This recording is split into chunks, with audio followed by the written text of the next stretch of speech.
em que estamos sentados aqui, nós podíamos estar numa mesa em algum lugar para conversar, e eu acho que é assim que a gente vai se comportar aqui hoje, apesar dessa formalidade, né?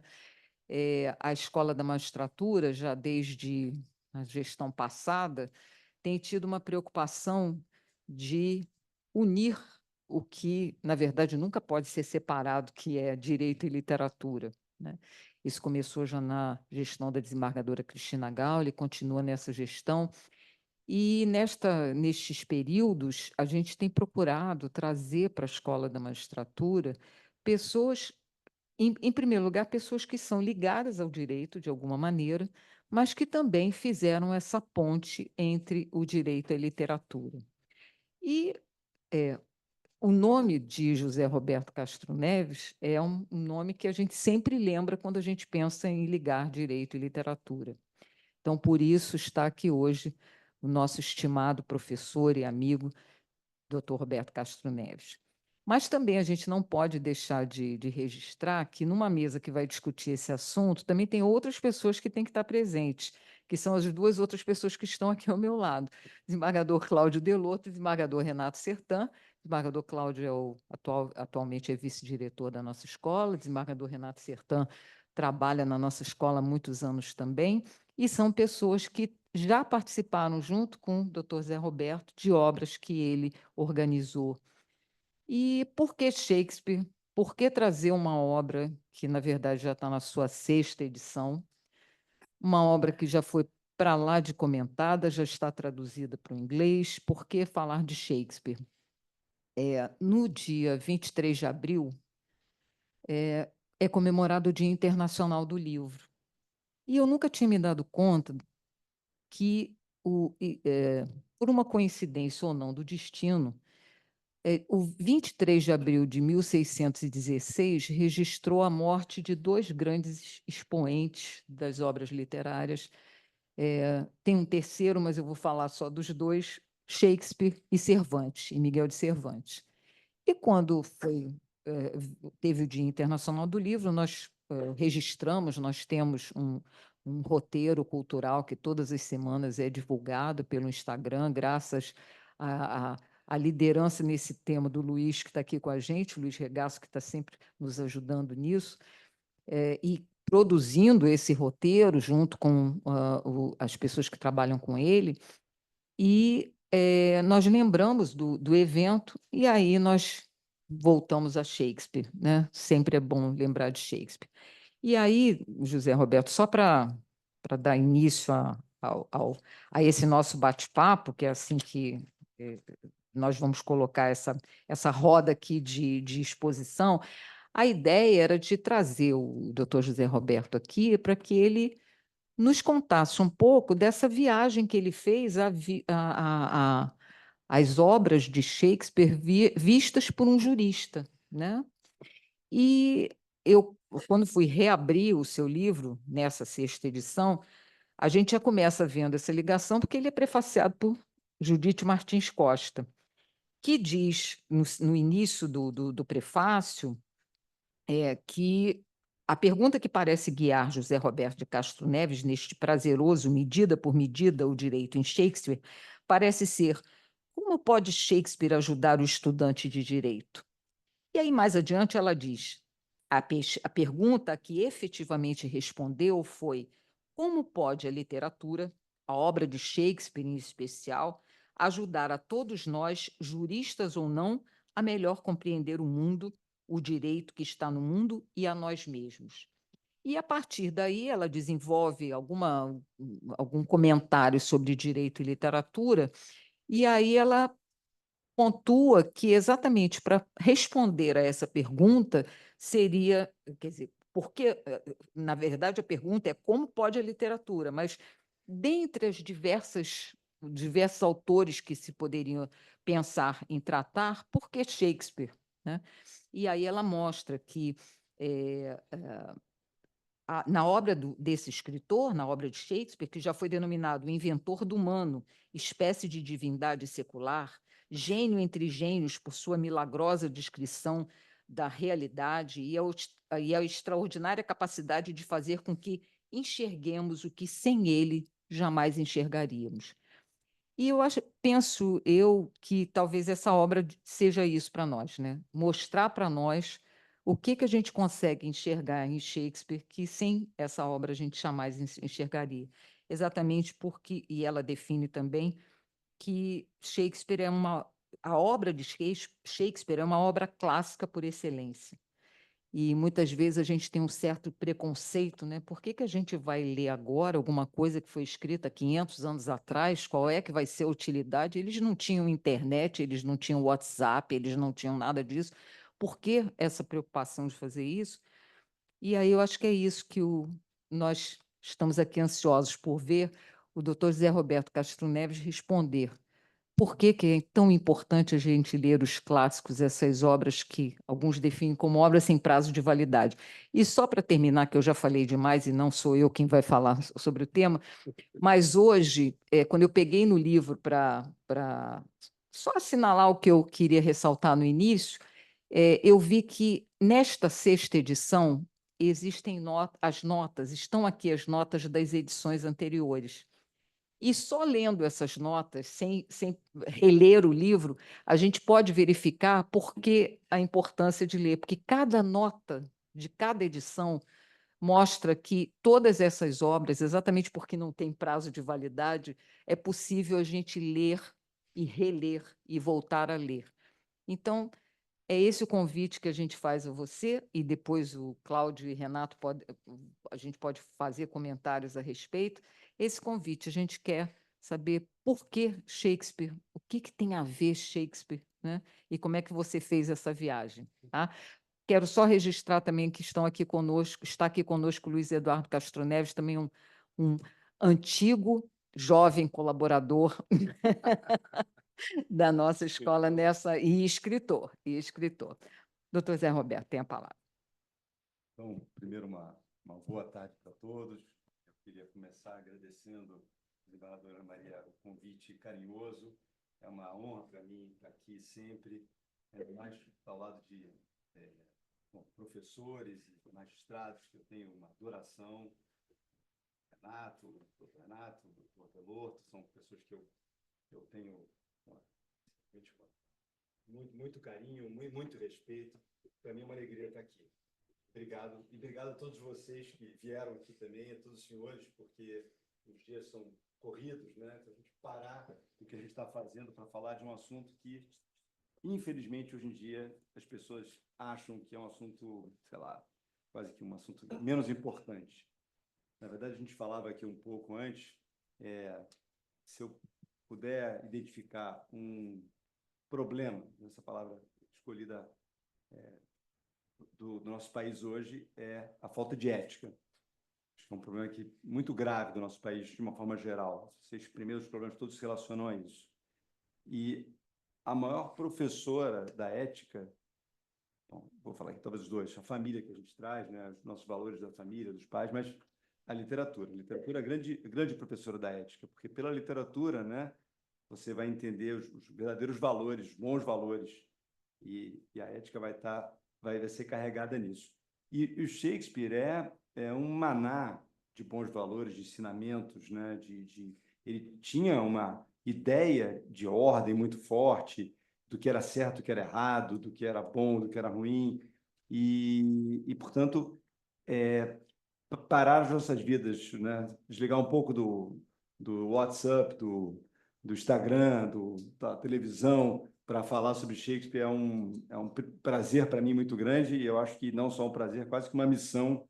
Então, muito obrigado por esse convite, sempre uma alegria estar aqui. A senhora falou do Cervantes, né? Que é uma história meio doida essa, porque, bom, tem uma lenda, tem várias, como tudo mais, tem discussões que Cervantes e Shakespeare Não existe. tivessem morrido no mesmo dia, né? O dia 23 de abril de 1616. Eu fico sempre imaginando que um extraterrestre veio à Terra, né? Viu esses gênios e abduziu, né, os dois para ver o que ia acontecer com eles. E é incrível, porque esse período da história é um período incrível de produção literária, esse período. E tem muitas coisas. O Cervantes, ele morreu, certamente nunca ouviu falar de Shakespeare, porque a Inglaterra era mais ensimesmada e a Espanha, ao contrário, era mais universal, por incrível que pareça, naquele momento. Mas Shakespeare leu Don Quixote, conheceu Don Quixote, tem uma peça perdida chamada Cardenio, que é da passagem do Don Quixote, então ele conheceu o Don Quixote, né? Conheceu. E o Don Quixote, vocês sabem, a primeira edição de 1605 foi um estrondoso sucesso, incrível sucesso, e ele é revolucionário, o Don Quixote, né? É um barato também. E a segunda edição teve várias falsas, vários fakes, e ele faz a segunda edição em 1611 para mostrar que era ele mesmo que estava fazendo o Cervantes. Mas tem uma coisa que eu acho incrível, enfim, antes de entrar, mas só porque a provocação aqui da desembargadora, que eu acho fantástico, que é você pensar num ano específico da história, que é 1605, que é o ano do Don Quixote, e que é também o ano de Lear, e é também o ano em que Macbeth foi feito, embora ele tenha sido executado em 1606. Então, você pensa num ano específico da história, supostamente largado, que ninguém sabe dele, mas você vai ter Don Quixote, né? Engenhoso Don Quixote de La Mancha, Lear e Macbeth no mesmo ano. É incrível, né?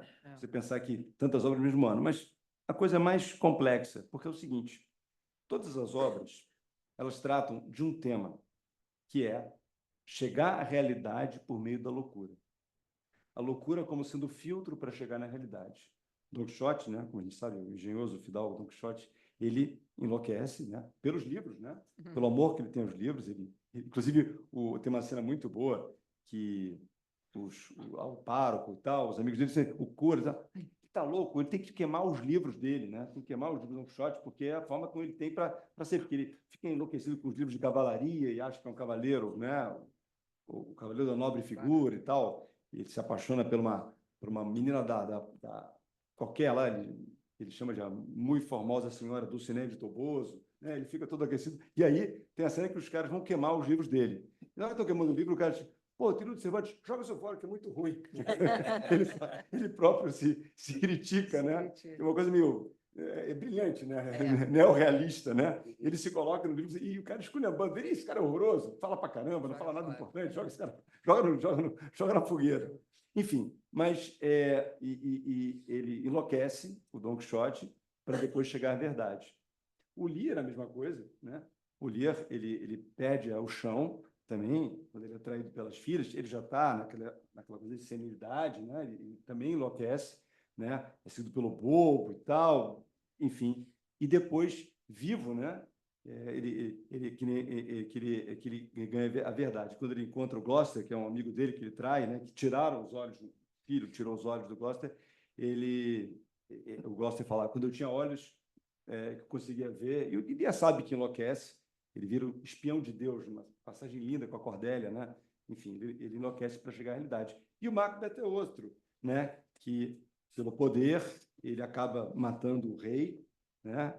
Para tomar o poder. É claro que ele não reconhece que matou o rei, ele último, mas ele mata o rei, que estava hospedado, então um hóspede, e o rei era primo dele, quer dizer, um crime de várias naturezas, né? Seja porque era primo, seja porque era hóspede, seja porque era soberano, ele mata, e enlouquece completamente. Ontem eu estava falando com a minha filha, que faz psicologia, e estava contando como é que o Freud tinha uma inveja do Shakespeare, né? Porque o Shakespeare descobriu toda a história do subconsciente muito antes, né?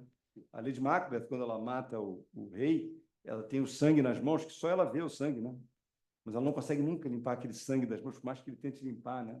É o subconsciente, né? O Ricardo III recebe na tenda dele, antes da luta de Bottas, os fantasmas das pessoas que ele tinha matado. Mas quem são os fantasmas? É a consciência falando com ele, né? O Macbeth, né, que não só a Lady Macbeth, o próprio Macbeth, vê, né, as pessoas que ele matou, o Duncan e tal. Enfim, o Hamlet, né, só ele vê, na cena com a Gertrude, só ele vê o pai e a mãe e fala, você está falando com quem? Está falando com ele mesmo, né? Com o pai da cabeça dele. Enfim, então o Shakespeare tratou do subconsciente muito antes, razão pela qual o Freud, que adorava Shakespeare, tinha uma inveja danada e era um dos que defendia que o Shakespeare sequer tinha existido, né? O Freud gasta um tempo enorme para dizer que o Shakespeare existiu, que ele devia pensar, pô, como é que o cara conseguiu sacar isso aqui 400 anos antes, né? Pô, peraí, esse cara não existiu. Esse cara não existiu. Mas, enfim, bom, enfim, vamos falar aqui um pouco, né, desse tema, essa provocação que eu recebi aqui, provocação deliciosa. Na verdade, nós aqui, eu imagino que a grande parte estudou direito, né? E uma coisa que eu me dei conta logo quando entrei na faculdade é que eu estava sendo alfabetizado de novo. O direito tem isso, né? Você recebe uma outra linguagem, uma outra forma de raciocínio, de pensar. Você está sendo alfabetizado novamente. Quando você lê o jornal com o background direito do jogo, você lê diferente. É outro direito ali, é outra realidade. Eu imagino que o médico deva ler de um jeito, né? O engenheiro do outro. Nós, advogados, nós formados em direito, a gente lê de um jeito. E aí eu começava a ver um montão de coisa de Shakespeare, de direito. E uma coisa curiosa, coisa de professor, na sala de aula, você está falando, vocês são muito educados aqui, mas na sala de aula, às vezes, a turma está em dócil, né? Olhando o celular, olhando para o lado, não sei o quê. Quando eu contava alguma coisa de Shakespeare, todo mundo parava para prestar atenção. Eu falei, papai, isso aqui é bom, isso aqui funciona. Esse cara está me ajudando. Esse cara me ajuda.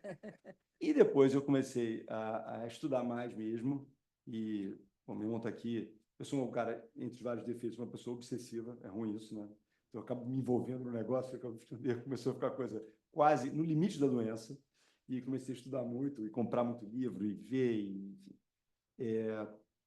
Eu descobri várias coisas interessantes. Uma delas, inclusive, que o Shakespeare, ele possivelmente trabalhou como ajudante de um advogado, porque ele conhecia muitos termos jurídicos. As peças de Shakespeare eram passadas nas Inns on the Court, na Inglaterra. Você não tinha uma faculdade de direito naquela época. Os advogados eram formados na prática. E tinham irmandades, guildas de direito, eram 4 guildas, as mesmas até hoje, em que a pessoa, então, fazia uma liberal arts qualquer e depois ela ficava lá naquela inn aprendendo a vida do advogado. E as peças de Shakespeare eram apresentadas nessas inns. E 2/3 das peças de Shakespeare têm julgamentos.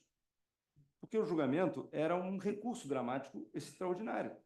Vai ganhar, vai perder. Quem matou o Det Hotman? Outro que a gente tem que traduzir. Sim, não se preocupe.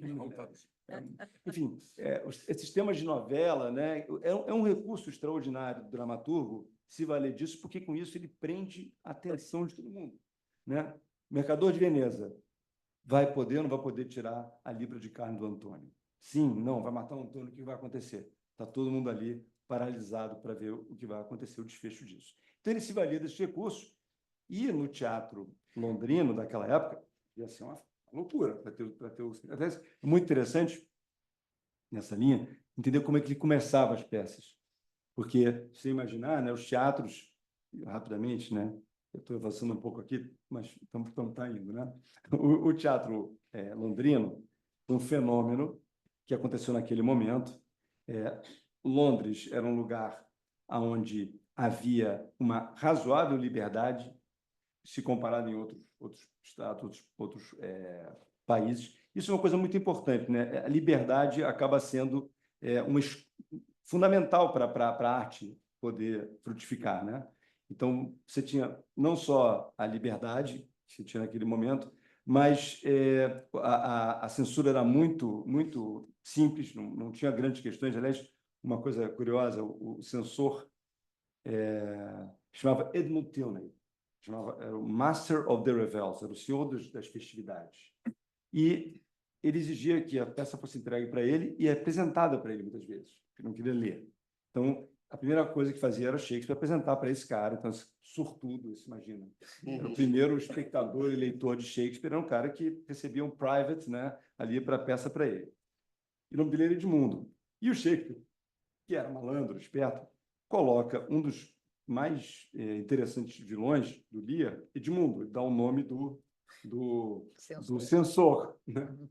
Que ele é um provocador. Aliás, Thiago, tem uma história curiosa, porque na minha avaliação, o maior vilão do Shakespeare de todos, então tem vários, né? Aliás, Shakespeare não tinha herói. Não tem herói no cânone shakespeariano. Tem mais de 1000 personagens, não tem herói. Porque, obviamente, né, se você olhar bem lá no fundo, heróis é um negócio só no Marvel, né, no DC Comics, né? O herói mesmo na nossa vida não tem. As pessoas têm milhões de defeitos e ele deixava isso muito claro. Henrique V um pouco, mas o que mais se aproxima disso, mas não tinha herói. E tinha muitos vilões, uma galeria extraordinária de vilões, vilões incríveis, inteligentes, espertos, enfim, que a gente ri deles, fica cativado pelos vilões. E um vilão muito inteligente, talvez o mais inteligente de todos, era o Iago, que é o vilão do Otelo, que foi a segunda peça que o Shakespeare fez depois que o James James IV da Escócia, se transformou rei da Inglaterra. Houve uma mudança de dinastia, né? Porque a Elizabeth morre sem sucessor e 3 dias antes de morrer, só 3 dias antes, claro, porque ela não era boba, ela diz que o meu herdeiro vai ser um primo meu, que era o James IV da Escócia. Tinha uma coisa curiosa aqui, porque a vida é, né? Que é o seguinte, quando Elizabeth ela vinha a ser rainha, ela era filha do Henrique VIII. E o Henrique VIII era um Tudor que se casou 6 vezes, é famoso, 6 mulheres e tal.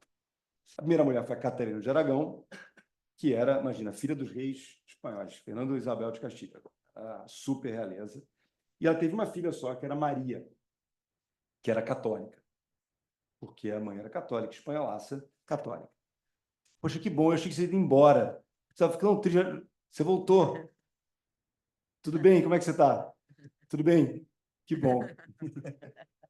Você fica desolado, eu ia levar para terapia. Poxa, eu estava falando, estava tão bonitinho, ela fugiu. Mas voltando aqui, a gente está falando aqui da Elizabeth, tá? Então, Elizabeth, primeiro, a Inglaterra, parece curioso, né? A Inglaterra, ela teve um mundo de reis, a lei sálica vigorava, agora que mudou, agora, semana passada, 2 semanas que mudou, né? Mas só podia ter homem e mulher, só podia reinar se não tivesse homem. Mas, curiosamente, as 3 rainhas mais icônicas da Inglaterra, Elizabeth I, Vitória e Elizabeth II, são mulheres. Você mal lembra de um homem, né? É verdade. E são todas mulheres, para você ver que esse negócio, como é que as mulheres realmente... Bom, lá em casa, assim, na tua data também, eu posso dizer, elas estão na frente. E é melhor alguém ser o mesmo que Mas é incrível. É incrível. Mas caminhando. Então, a Elizabeth, ela tinha essa irmã que vai reinar há um tempo. Ele se casa primeiro com a Catarina, depois ele se casa com a Ana Bolena, que era dama de honra da Catarina. Só que ela fica grávida, ele casa com ela, logo acha que ela traiu, mata. E a Ana Bolena tem uma filha que era Elizabeth, e que não era tão nobre, porque a Ana Bolena não era de uma nobreza maravilhosa. Depois ele casa com uma lady, que é Jane Seymour, que tem um filho, que é o Eduardo VI. E quando ele morre, o Henrique VIII, o Eduardo VI assume, ele passa 4 ou 5 anos, ele tinha 9 anos de idade, morre com 14. Depois assume a Maria I, que era mulher, que fica até 59. E aí, quando ela morre, tem um problema, porque é o seguinte, a herdeira mesmo era uma prima, que é a Maria, rainha dos escoceses, a Mary Scott. Essa era a rainha. Por quê? Porque ela tinha o sangue nobre mesmo, ela era uma prima distante, tinha sangue totalmente nobre. Só que ela era católica. E os ingleses, naquela época, não queriam mais uma rainha católica, porque a Maria I, que tinha sido católica, foi uma desgraça. A famosa Maria Sanguinolenta, porque ela mandou matar um monte de gente e tal. Eles queriam uma rainha mais jovenzinha que fosse protestante, e aí então entra a Elizabeth, que era muito contestada. A Elizabeth manda prender a Maria, rainha a Tudor, a Mary Queen of the Scots, deixa ela 20 anos presa em vários lugares, e em 1587 manda decapitar a prima. Essa prima dela era mãe do James. Olha só. E o cara cuja mãe foi morta, assim, Game of Thrones é nada, né? É bobagem. O cara cuja mãe foi morta pela Elizabeth puxava o saco da Elizabeth. Mandava as cartinhas, Mimi, titia querida, tudo pensando na sucessão. Então, olha como é que é a política. E aí entra o James IV. Quando morre, ele estava em Hollywood, estava no castelo lá na Escócia, e manda, olha, você vai ser meu sucessor. O cavalo sai, porque eles não trocavam zap. O cavalo sai. Quando o cavalo chega para o rei, a rainha já tinha morrido. E aí ele vem para a Inglaterra já rei. E tem uma curiosidade uma história curiosa é que o Churchill, que conta isso no detalhe, que tem vários casos, mas o Churchill conta que a Escócia ainda tinha uma cabeça absolutista, ao contrário da Inglaterra, que estava muito na frente em termos conceituais, e que o parlamento tinha muita força, mas não na Inglaterra, não na Escócia, onde o James foi criado. E quando o James cruza a fronteira e dá em Durham e faz o primeiro discurso no solo inglês, ele faz o discurso, é o rei e tal, e aí tem um ladrãozinho que eles pegam um garoto, um pickpocket desse, pegando o dinheiro do outro, e aí ele fala, matem já esse garoto. Aí todo mundo olha assim, pô, mas na Inglaterra não funciona assim, né? Vai ser preso, vai não sei o quê, vai ter um julgamento. Não é assim, tipo aquela coisa medieval, né? Mata o garoto ali na hora, né? E aí o Churchill brinca que a primeira ordem que ele deu já foi descumprida. Já começou mal. Só que o James era um cara muito mais ligado ao teatro, o James, do que a Elizabeth. O Shakespeare, a companhia do Shakespeare, isso é uma coisa interessante, a companhia não podia ter o artista livre. O artista livre era considerado vagabundo. Tinha leis, ó, você vai preso. O que você é? Sou artista. Não, é vagabundo, preso. Ele tinha que estar numa companhia, e essa companhia tinha que ter um sponsor, tinha que ter alguém atrás dela, um lord qualquer, que financiasse aquela companhia e garantisse.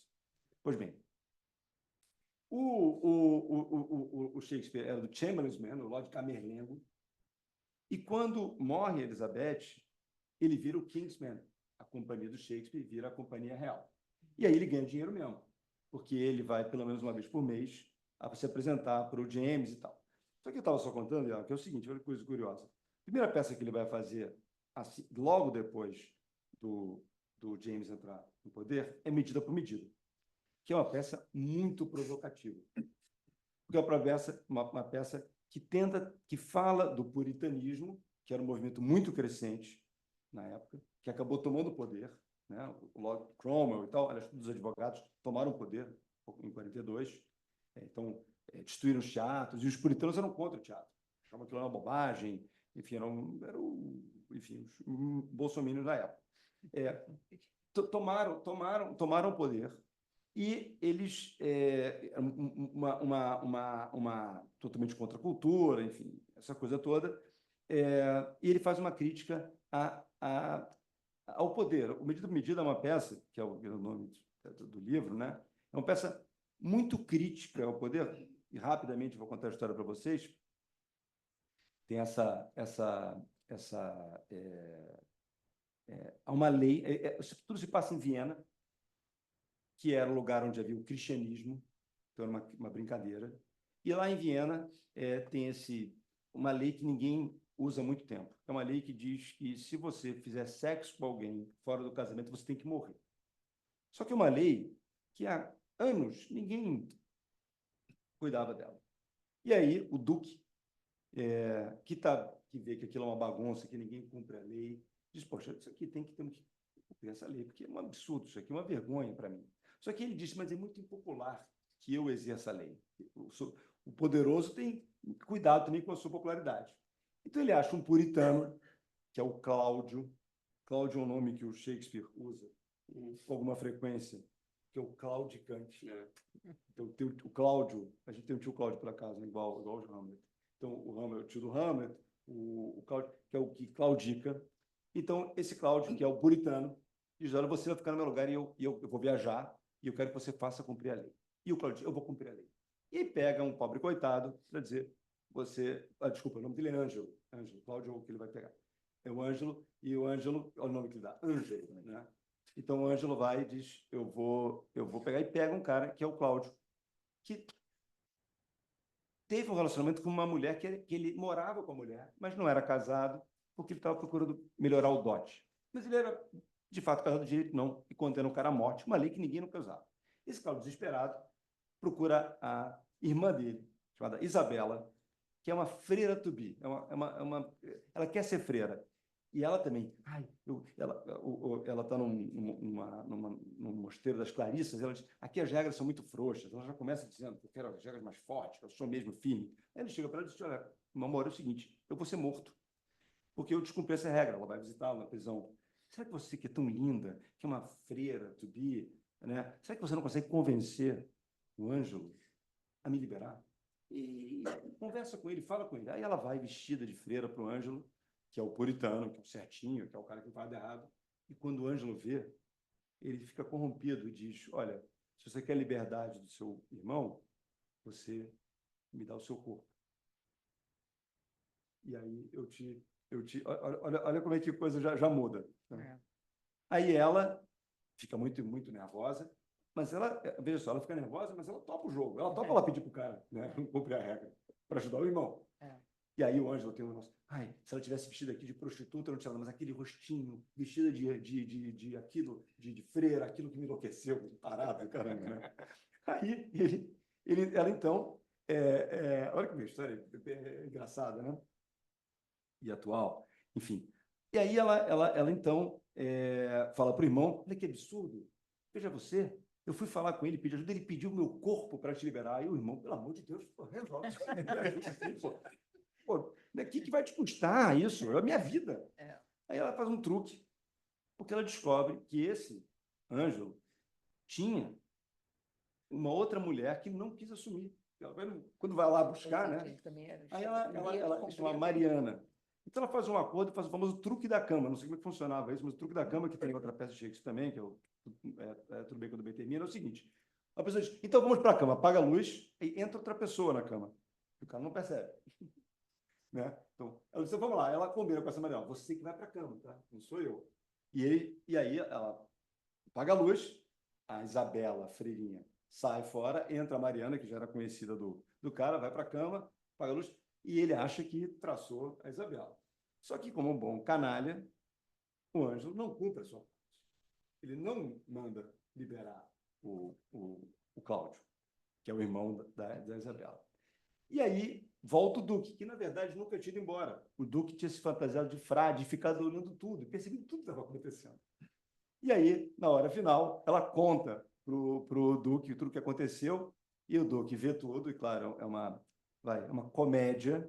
Então o Duque diz pro Ângelo, tudo bem, mas você vai ter que se casar com essa menina, eu vou te liberar, mas você vai ter que se casar com essa que você foi para a cama. O Cláudio, você vai ter que realmente se casar com a outra.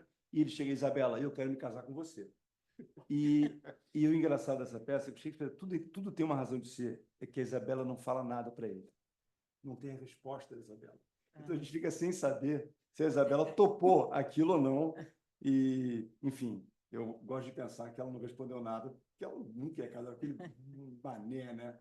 Mas o fato é, enfim, fala muito sobre o poder e como é que as pessoas se transformam diante do poder, né? O Ângelo, que era o puritano, que era o bonzinho, que era o cara maravilhoso, quando ele teve o poder e apareceu alguma coisa que o interessava, mesmo que fosse legal, ele disse, não, você então me dá o seu corpo que eu libero o seu irmão. Mas ele não cumpre. Então, realmente, ele vai isso, ele acha que teve aquilo que a prestação, né, para usar um termo de direito civil, mas ele não cumpre o que ele falou. Tem uma cena maravilhosa nessa peça que é a senhorita Overdone, que é a bem passada, que é a dona de um prostíbulo. E ela está preocupadíssima, porque a prostituição vai acabar, né? E aí aparece um sujeito, calma, fica tranquila, porque a gente muda de nome, mas não muda de negócio. Né? Ele fala para ela nessa peça. Enfim, mas olha só, ele estava testando o rei. Estava testando. Fiz uma peça que era uma peça sobre autoridade, né? E não tinha nada de Viena. Os nomes eram ingleses. A coisa dos prostíbulos que havia e que eram proibidos, mas que existiam, era tudo em Londres, não Londres dele. Era naquele lugar. Então ele estava testando. Mas o que eu ia te falar, é o seguinte: a peça que ele vai fazer depois é Otelo. E Otelo é uma tragédia. O Medida por Medida, os shakespearianos costumam chamar de peças mistério, ou peças problema, porque é difícil de enquadrar exatamente como uma comédia, porque você sai da peça, a cabeça, poxa, coisa estranha, né? Meu Deus, são pessoas horrorosas ali, né? Porque a própria freira também, que supostamente freira, mas, pô, freira nada, né? A freira dizia, pô, não vou participar, é a lei. Não, mas ela vai lá dar um jeitinho, né? Eu acho que Medida por Medida é a peça brasileira, assim como Falstaff, um grande brasileiro também. Mas, enfim, mas voltando, ele faz o Otelo. E o Otelo, que é uma tragédia, ela é uma peça cujos nomes são todos italianos, que a peça se passa em Veneza, né? O Otelo é veneziano, mas a peça é Veneza. Mas o vilão é o Iago. Iago é o nome espanhol de Jacob, que era o rei. Jacob, Jacó, James, né? Iago é o mesmo nome. Então, olha só que coisa interessante que o Shakespeare fez. Olha a provocação monstruosa. Ele coloca o nome do rei, o nome do vilão em espanhol, que era exatamente o país com que a Inglaterra litigava naquele momento, disputava ali, né? A Elizabeth tinha ganho, né, a batalha, a famosa batalha em 1508, né, contra a invencível armada, ela tinha conseguido derrotar. Mas, enfim, então a grande rival era a Espanha. Então, que coisa interessante, ele coloca o nome do rei como vilão. Óbvio que era uma grande provocação, mas o Edmund topou, deixou passar. E ninguém viu isso, mas é claro que ele estava fazendo uma brincadeira, as pessoas viam olhar, está botando o nome do rei, gênio e tal, enfim. Mas deixa eu passar aqui um pouco para não me perder mais. Bom, isso que eu estava falando um pouco também, que a Isadora Maria falou, né? Dessas coisas de por que a gente tem que ler, e alguns prazeres da leitura, e o Shakespeare era um craque da comunicação, né? Obrigado. Que era essa coisa do prazer, né? Da leitura, né? Da alegria da leitura. A leitura, como a gente sabe, ela acontece na nossa cabeça, né? Então tem um divertimento incrível nisso, porque quando você lê um livro, você imagina todas as pessoas, né? Você imagina um Hamlet, você imagina uma Desdemona, que era a mulher do Otelo, você até imagina o Otelo, isso na sua cabeça. Normalmente, quando a gente lê um livro e vê um filme, a gente fica muito frustrado, porque na nossa cabeça sempre é mais colorido, sempre é mais interessante, sempre é mais rico, né? E o livro limita muito aquilo, né? E pior, às vezes você vê o filme antes de ler o livro, depois você fica chateado porque já te estragou, né? Às vezes não. Até o Shakespeare tem isso. O Zeffirelli, um grande diretor, né? Fez 3 filmes baseados em obras do Shakespeare. Ele faz o primeiro, que é Romeu e Julieta, que é lindo de morrer, né? Lindo e icônico também, né? As imagens do Romeu e Julieta. Tem uma história até que ele queria que o Paul McCartney fosse o Romeu. Ele vai conversar com o Paul McCartney, conta isso naquele livro Shakespeare dos Beatles, né? Ele sai com o McCartney, leva a Olivia Hussey para jantar com o McCartney, ela vai ser Julieta, imagino você o Romeu, imagino no meio dos Beatles, né? O McCartney, não sei o quê, you know. Acabou rodando e acabou sendo outro ator, mas incrível, né? Depois ele vai fazer, e que eu ia falar, a Megera Domada, que a Elizabeth Taylor faz a Catarina extraordinária e realmente é definitiva, né? E o Petrúquio é o Richard Burton, que era o marido, que era o caso dela, então aquela tensão ali no ar, né? Aquela coisa que estava ali entre os dois, incrível, né? E depois ele comete devia ser interditado, porque ele faz um Hamlet, que o Mel Gibson Hamlet, né? E a Gertrudes uma que é a Atração Fatal, Glenn Close, né? Realmente é um negócio. Imagina, o Mel Gibson de Hamlet fica... Enfim, mas isso, assim, quem viu o Hamlet pela vez, o Mel Gibson, sequelas para sempre, né? Que não é um bom Hamlet, né? Laurence Olivier, tantos caras fazendo Hamlets incríveis, né? O próprio Kenneth Branagh faz um Hamlet bacana. Mas enfim, então essa coisa de você, tudo na tua cabeça, né? Você desenvolve um montão de, enfim, sinapses borbulhando. Então, leitura é extraordinária. Depois a questão da comunicação, porque também é uma grande professora de como se comunicar, né? De como falar, da palavra correta, do termo adequado. Shakespeare era um mestre da ironia, e a ironia, eu acho que é um dos recursos, talvez o recurso mais perigoso, difícil na comunicação, né? Na nossa profissão, na minha profissão de advogado, eu acho que no direito de uma forma geral, a ironia devia ser banida e usada assim numa situação muito extrema, porque a ironia é muito próxima, né, da grosseria, né, de ser rude. Então, a ironia, eu falo no escritório, ironia, cara, toma muito cuidado com ironia, porque não é elegante ironia. Tem que saber muito bem usar, quando usar, enfim. Mas o Shakespeare, de qualquer forma, é um grande irônico, né? O silêncio, né? A gente falou aqui da Isabela, que não responde, né? Olha que maravilha de comunicação, né? Ela não responder fala muito, né? É o silêncio circunstanciado que a gente fala do artigo 110 do Código Civil, né? Então, como é que você não fala uma coisa que tipo de importância tem esse silêncio, né? Depois, para interpretar, também, né? Tudo uma interpretação. Isso é uma das coisas mais bacanas do Shakespeare. Eu vou falar isso já já, mas a obra dele é uma obra cuja interpretação é extrínseca. Isso é uma das grandes generosidades do brilhante autor. Isso a interpretação não está na obra, a interpretação está em você. E ele te entrega isso. Ele deixa, você vai interpretar. Tem uma coisa muito, muito bacana, é o seguinte, o Machado de Assis, que era fã incondicional de Shakespeare, adorava Shakespeare, citava Shakespeare, todas as obras de Machado de Assis têm Shakespeare citado, todas. Sem exceção, ele era um fã e realmente adorava o bardo. Tem uma passagem no Dom Casmurro em que o Bentinho vai ao teatro, eu acho que é o capítulo 75, para ver o que ele vai ver no teatro? Otelo, né? Ele vai ver no teatro Otelo. E ele fica imaginando que a Desdémona, na peça, é a Capitu, né? E essa questão de se o Escobar traiu ou não traiu é totalmente shakespeariana. Ele te entrega aquilo. Se nessa peça, nessa maravilhosa obra da literatura brasileira, né, o Machado de Assis fez questão de deixar no ar se era a cabeça do Bentinho, se a mulher dele o traiu ou não com o Escobar, melhor amigo dele, né? Essa é a grande dúvida que jamais, se a gente tiver, jamais vai acabar, porque a brincadeira é exatamente essa. Não tem mais resposta para isso. Mas você está autorizado a dar a sua interpretação, ciente que não é a resposta necessariamente certa, né? Mas o Shakespeare fez isso o tempo todo, né? O tempo todo eram essas questões que Hamlet foi estudar. A gente não sabe o que ele foi estudar, pode especular. Quantos anos ele tinha? Também não sabe. Podemos especular à vontade. Enfim, tantas coisas nas obras eram sempre assim, que deixavam a coisa em aberto, exatamente para que a gente pudesse ter essa alegria de interpretar e de pensar e de refletir. Vou fazer um parênteses, estou escrevendo um texto ainda. Eu, por acaso, do dia ali, sabe aquela mensagem para Garcia? É um texto, um parênteses aqui, tá? Por acaso, estou fazendo um texto para o Brasil Journal sobre esse tema agora.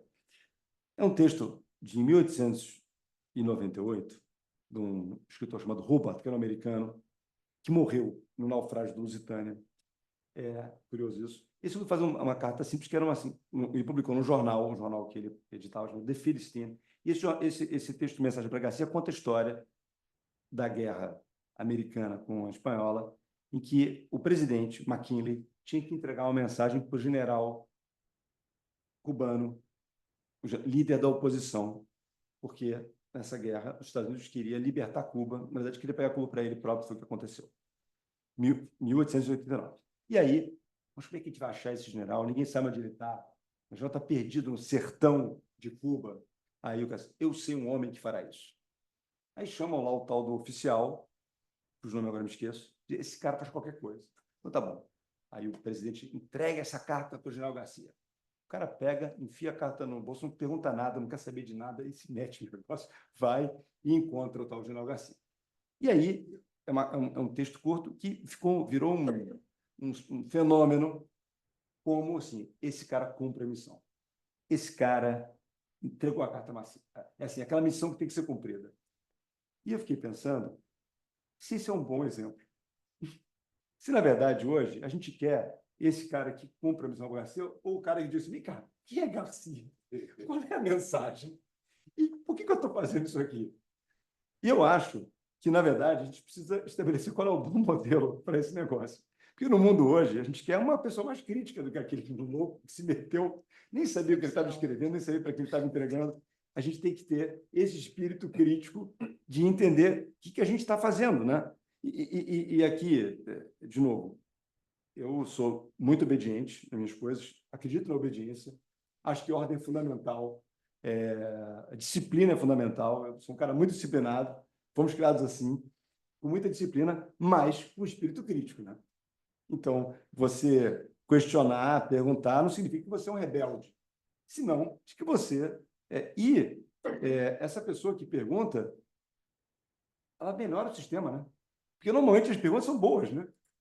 Eu estava vendo também o Rilke, quando ele escreve aquelas cartas ao jovem poeta, que, que é também um livro lindo, pequeno, curto também, outro livro de missiva, né? O Capen, que é esse poeta que manda a carta para o Rilke, que era um poeta consagrado, ele tinha um garoto de 19 anos, e falei, cara, como é que eu faço para ser poeta, né? E o Rilke, então, responde para ele, em 1913 até 1907 e tal, e depois ele publica esse livro em 1923. Mas o Rilke fala só, a primeira coisa, tenha muitas dúvidas. Dúvida é bom. A dúvida é a melhor professora. Duvida das coisas, porque a dúvida vai te fazer você pensar, refletir, né?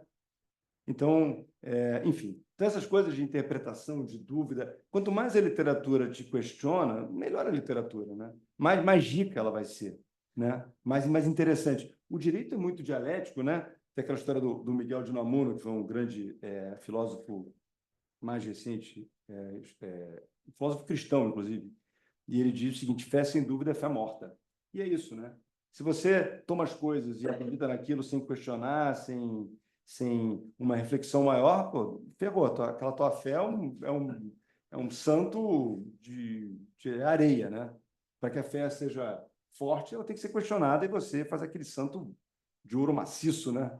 Aquele santo real. Mas, enfim, depois, para compreender a humanidade, que é um outro fator importante da literatura, e o Shakespeare é um abecedário da humanidade, em todos os tipos. Você vai encontrar o ciúme, vai encontrar a inveja, vai encontrar o disputor, o orgulho, enfim, a soberba, tudo isso vai estar lá de alguma forma, e nós todos, evidentemente, temos um montão de qualidades e um montão de defeitos também, e a gente tenta, né, aprimorar. Uma constante briga para você se aprimorar, né? Inclusive, essa história de conhecer a si mesmo é isso, né? Pô, isso aqui eu não tolero, isso aqui eu não gosto de ver, você sai fora, não quero nem saber, né? Você vai tentando melhorar para ter a sua melhor versão, né? E a história da cultura, que é fundamental também. A gente até já falou um pouco sobre isso, né? Mas a ideia da cultura é porque a cultura te permite identificar o que é bom, né? Assim, quando fala assim, gosto não se discute, eu acho isso uma bobagem inacreditável. É claro que gosto se discute muito gosto, tem coisa que é cafona, tem coisa que é mal educada, tem coisa que é rude, gosto se discute. Isso aqui é bom, isso aqui não é bom, isso aqui é elegante, isso aqui é deselegante, isso aqui é uma grosseria, desculpa, é uma grosseria, você não pode falar isso para a pessoa, ou isso aqui é gentil. A pergunta é, como é que você vai saber disso? Bom, a literatura vai ser uma escola extraordinária, né? Para entender como você se coloca, de uma forma que não seja agressiva, que não seja no tema exato, enfim. E essa é um pouco essa história da cultura e informação que de novo aqui para a desembargadora, por que a gente concorda, né? Por que é tão importante ler esses clássicos, né? A gente falou de Don Quixote hoje, falou do Rio, que falou de alguns já, mas por que é tão importante ler os clássicos? Porque os clássicos têm esse caldo cultural, que a Bíblia, né, o Novo Testamento, que é tão rico de informação, porque a cultura, o Dante, ou tanto o Machado de Assis, por que isso é tão bacana? Porque é cultura, isso aí é o que nos faz nos emocionar das mesmas coisas, né? A gente se une, a gente ri e chora pelas mesmas coisas porque a gente tem o mesmo caldo cultural.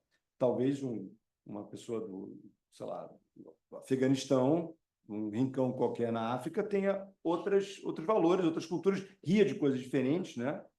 Acho engraçado algumas coisas, e nós aqui vamos nos encontrar naquilo que nos é comum. Aliás, a própria palavra comunicação, ela tem essa raiz que é comum, né? A gente se comunica quando a gente fala a mesma coisa, né? Quando a gente fala de questões distintas, a gente fica longe do outro.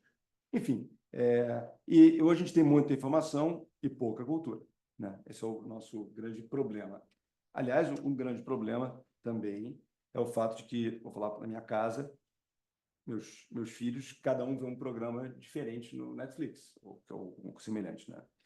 Cada um tem o seu Spotify diferente. Aqui como hoje eu tenho um testemunho aqui histórico da minha vida, então eu estou recorrendo ele o tempo todo. Mas o nosso pai comprava todo ano o disco do Roberto Carlos, e o disco do Roberto Carlos tocava incessantemente na única vitrola que a gente tinha em casa, e a gente ouvia o Roberto Carlos e todos os meus amigos ouviam o Roberto Carlos, né? Fizeram muito bem. Então, a gente tinha aquilo coisa em comum, né? Nas férias, eu tinha 2 filmes para ver, um talvez, e todo mundo ia ver o mesmo filme. Quando um livro fazia sucesso, todo mundo ia ver o meu filme. Então, se eu falar, Lady Gerson, que a gente falou hoje, lá o anúncio do Cigarros Continental. Cigarro. Né? Pois é, todo mundo se lembrava, porque como você só tinha um canal para ver e uma novela para ver, a gente via aquilo. Ou o Silvio Santos para ver no domingo, né? Enfim, então todo mundo via aquilo, era o famoso mainstream, né? Hoje, o mainstream não existe mais. Então, a grande pergunta para a geração mais jovem é: onde é que vocês vão se encontrar? Onde é que vocês vão se encontrar no futuro? Qual vai ser o tema que vai dizer, pô, caramba, é verdade, poxa vida, você via isso? Porque na minha casa, do mesmo teto, meus 3 jovens ali, cada um vê uma coisa diferente. E aí, você viu tal coisa? Não, não vi. Você viu? Eu não vi. Pô, caramba, quando é que vocês vão se encontrar? Vamos juntos aqui ver alguma coisa, né? Tentar, a gente ter um assunto, né? Enfim, talvez Game of Thrones, acho que eles viram em casa. A gente pode se encontrar, mas talvez, não posso dizer. Mas, enfim, e falar um pouco de Shakespeare, que é uma coisa interessante, que ele é uma coisa extraordinária da humanidade. Que ele nasce numa cidade pequena, no interior da Inglaterra, em Stratford-upon-Avon, que está a 170 quilômetros de Londres. Naquela época, quando ele nasceu, em 1564, era 2, 3, 4 dias de viagem, dependendo de como você ia. Se é de cavalo, se é a pé, né? Mas era uma cidade que ficava longe de Londres. É uma cidade que tinha 2.500 habitantes, né? É uma cidade pequena. Mas, e olha só que barato, ela tinha uma escola extraordinária. Porque os Tudors fizeram questão de espalhar pela Inglaterra inteira escolas públicas só para meninos, que naquela época era assim, mas escolas maravilhosas. E em Stratford, os mestres, houve 2 mestres quando o Chico estava lá, eram duas professores que vinham de Oxford para dar aula lá.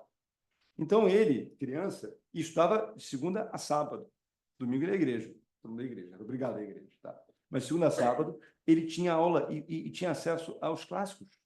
Ele estudou Ovídio, estudou Petrarca, estudou uma série de poetas latinos, né? E, portanto, teve acesso a latim, a um pouco de grego, enfim. Então, ele teve educação.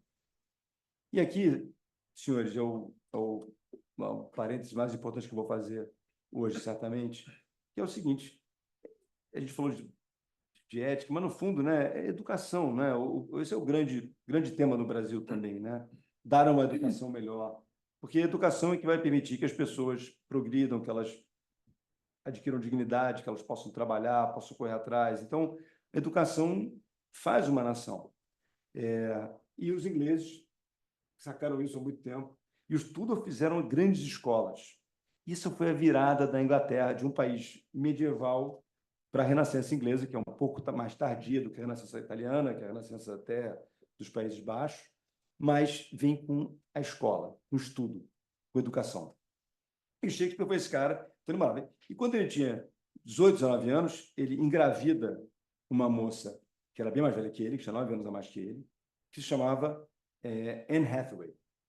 É interessante que essa atriz, Anne Hathaway, ela tem esse nome porque os pais dela são atores shakespearianos e resolveram dar, em homenagem à mulher de Shakespeare, à filha, esse nome, Anne Hathaway, que é o nome da mulher dele. E Anne Hathaway tinha até uma história mais nobre, porque os pais dela tinham umas terras em Arden. Então, ela tinha uma história melhor do que a do Shakespeare, cujo pai, John, e a mãe certamente sabia ler, porque o pai não se sabe muito bem, mas o pai faliu, o pai quebrou. O pai ficou mal das pernas. O pai fez um montão de coisa. O pai era açougueiro, era luveiro, e depois ele foi pego sonegando imposto, aparentemente, tudo especulação um pouco, e vendendo lã que ele não podia, porque ele não era da guilda. E aí ele quebrou completamente, ficou sem grana nenhuma, o pai do Shakespeare. O Shakespeare ficou ferrado de grana mesmo, empobreceu. E casa com essa menina, que é muito mais velha que ele, 9 anos mais velha que ele, e o que ele vai fazer? Ele vai para Londres, e aí tem os anos perdidos em Londres, que ninguém sabe o que ele faz nos primeiros anos. De quando ele vai para Londres, em 1587, possivelmente, que é o mesmo ano em que a rainha Elizabeth I manda decapitar a Mary Queen of the Scots, essa prima, que era a rainha de verdade. E o Shakespeare, então, fica uns anos lá, até quando ele aparece pela primeira vez. Tem um outro registro dele, que é em 1591, quando ele se engaja nessa trupe de artista, que é a Lord Chamberlain, o Lord Camerlin, que aí ele entra na história do teatro. Ninguém sabe exatamente o que aconteceu nesses anos, são chamados anos perdidos. E aí dizem que ele trabalhou como assistente de advogado, que ele, sei lá, foi preceptor de uma família. Ninguém sabe exatamente, ele não tem um registro, claro, do que aconteceu nesse período, até ele entrar nessa, quando ele começa a desempenhar alguns pequenos papéis e, principalmente, fazer as peças, né? Escrever as peças, né? Mas o que eu queria mencionar também, que é interessante, até para entender Shakespeare, é que a época que ele viveu foi uma época disruptiva, uma época de muitas mudanças. E eu queria fazer esse exemplo por seres humanos. E aconteceram essas mudanças muito grandes, aconteceram em 5 áreas diferentes, 5 esferas. A primeira, que é muito importante, é a invenção da imprensa móvel. Veja, é muito semelhante, eu acho, que daqui a 200 anos eles vão falar da internet. Porque a forma de disseminar a informação, ela gera uma outra dinâmica. Vocês imaginem que até o Gutenberg tem essa brilhante ideia. O Gutenberg era um ourives, né? E que ele teve uma ideia que, aparentemente simples, mas que ninguém tinha tido até então. A imprensa era conhecida. Os chineses tinham imprensa há muito tempo e você tinha imprensa, imprimia coisas. Você fazia, né, pegava uma tinta e fazia uma prensa e vinha ali o negócio. Os chineses, entretanto, como você sabe, a escrita chinesa tem mais de 1000 caracteres. Então, não ia dar para fazer uma imprensa ali, imagina, 1000 caracteres. Né? Não ia dar. As letras do alfabeto ocidental tinham 23 letras. Então, ele imaginou assim, eu posso fazer aqui, são 23 letras que eu posso botar lá. Eu sou um ourives, né? Então eu vou fazer o molde de cada uma dessas letras. Eu vou fazer as caixas altas, que vão estar as maiúsculas, e as caixas baixas, onde estarão as minúsculas, é por isso que é caixa alta e caixa baixa. Eu vou pegar essa caixa alta, caixa baixa, e vou botar ali e vou fazer uma página. E essa página eu vou imprimir. E eu vou fazer uma outra página, eu vou imprimir, eu imprimo quantas vezes eu quiser isso aqui. Naquela época, antes da imprensa, para você ter uma Bíblia, que era o livro de longe mais, a Bíblia, o Novo Testamento, não era a Bíblia toda, era só o Novo Testamento, que era o livro mais importante, você demorava o trabalho de 1 ano de uma pessoa, 1 ano, dedicada exclusivamente a copiar a Bíblia. E essa cópia vinha cheia de erro, porque a humanidade erra. Então, o cara, imagina, o cara o dia inteiro vinha aí uma palavra estropiada, vinha outra palavra. A maioria das igrejas na Europa não tinha uma Bíblia. Não tinha Bíblia, porque era caríssimo ter uma Bíblia. Então, os nobres tinham as Bíblias e tal, mas ninguém tinha Bíblia. Então, era um problema até porque o padre falava, eu não tenho acesso à Bíblia. Você imagina se estivesse aqui para o tribunal e os desembargadores, os juízes, assim, porque a lei diz isso, e a gente sem saber o que a lei diz, porque eu não tenho a lei, né? Eu ouvi falar da lei. Mas era mais ou menos isso que acontecia naquele momento. Então, o Gutenberg, quando ele faz a imprensa e dissemina a informação, primeira coisa é a Bíblia passa a ser uma coisa acessível. E tudo mais passa a ser acessível. Então, uma revolução do conhecimento extraordinária, extraordinária, incomparável. Talvez agora esse acesso à informação que a gente tem, né, seja parecido, mas foi realmente uma virada. Todo mundo, as pessoas podiam disseminar as ideias e tudo mais. Esse é o primeiro aspecto. Uma grande revolução, considerada a maior invenção da história, exatamente pelo impacto que ela trouxe na imprensa, né, a imprensa móvel. Aí depois tem o seguinte, o Colombo, né, que era italiano, tenta vender a ideia de que ele pode ir para as Índias pelo Ocidente. Os portugueses não topam, mas ele é genovês, né? Mas os espanhóis aceitam, e ele vai até a Índia, que ele acha que é a Índia, por isso que nós são os índios, né? Porque ele acha que chega na Índia, mas ele chega em Guanane, né? Que é São Salvador, e descobre um outro mundo. Ele descobre e depois ele percebe, né, que, na verdade, ele não estava longe, muito longe de ter dado a volta, ele estava apenas num outro continente, onde havia outras frutas, outras pessoas, outros bichos, tudo diferente, era um outro mundo. Então, se pensar o seguinte, por exemplo, só batata. Não tinha na Europa batata. Ele traz a batata. Tomate. Os italianos inventaram a pizza. Não tinha tomate, cara. Tomate só chega à Europa com o sífilis. sífilis também, né? Que foi uma desgraça, então não sei o quê. Não tinha sífilis, veio uma doença, mas importaram um montão de doenças, importaram, o milho, cornflakes, imagina, não tinha, trouxeram o milho daqui. Então, chocolate, olha quanta coisa, e depois plantaram na Ásia e tal, quanta coisa eles descobriram e pessoas diferentes, bichos diferentes, papagaio, traziam para cá, os caras ficavam loucos, enfim, papagaio, uma ave linda, né? Enfim, tudo foi descoberto ali. Então, é como se, um outro exemplo, a gente viesse um extraterrestre agora, a gente aqui, disse, olha, tem um outro mundo aqui, que você não conhece nada. É um mundo que tem milhões de outras coisas que você tem que descobrir. Então, você abriu o teu horizonte e a gente que estava limitado naquele mundinho tinha que ter humildade e dizer, cara, a brave new world, né? Um admirável mundo novo, que é o que a Miranda, na Tempestade, fala para o Próspero, que é o pai dela, que tem essa brincadeira do mundo novo, né? E é uma crítica muito grande ao escravismo, né? Escravizam Caliban, o Ariel, né? Enfim. Depois você tem Maquiavel, um pouco depois, que escreve sobre a forma como deve ser o governo. Ele faz esse livro, né? O Príncipe, que é um livro fortíssimo, realista, né? E toda a forma de governo estava dizendo assim, olha, o rei é a fortuna do rei. O rei é o rei porque ele é o rei. O rei porque ele sucedeu, é uma coisa de linhagem, né?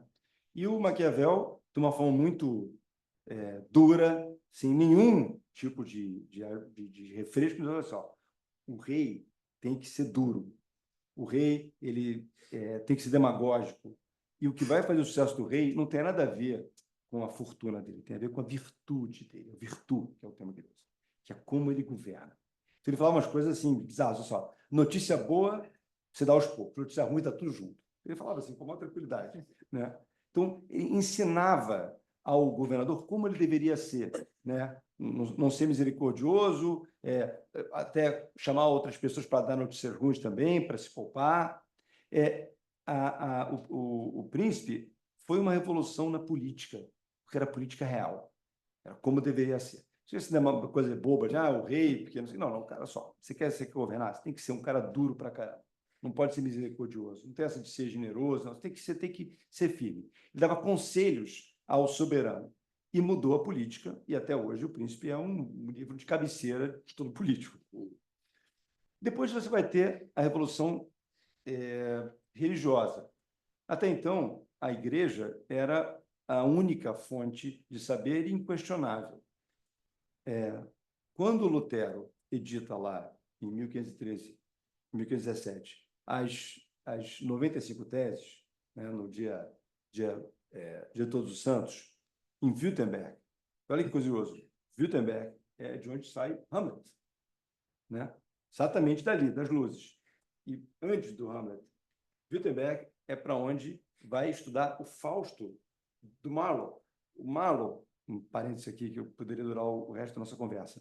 O Marlowe foi o antecessor do Shakespeare como grande dramaturgo inglês. Quando Shakespeare chega em Londres, o dramaturgo que fazia sucesso era o Marlowe. E o Marlowe era muito heavy metal. Shakespeare era mais docinho e tal. O Marlowe era... Pra você ter uma ideia, o Marlowe faz uma versão do Fausto, grande mito, né, do homem se relacionando com o diabo, vendendo a sua alma ao diabo para conseguir o que ele quer no mundo terreno. Então, eu te dou minha alma, mas eu consigo o que eu quero aqui.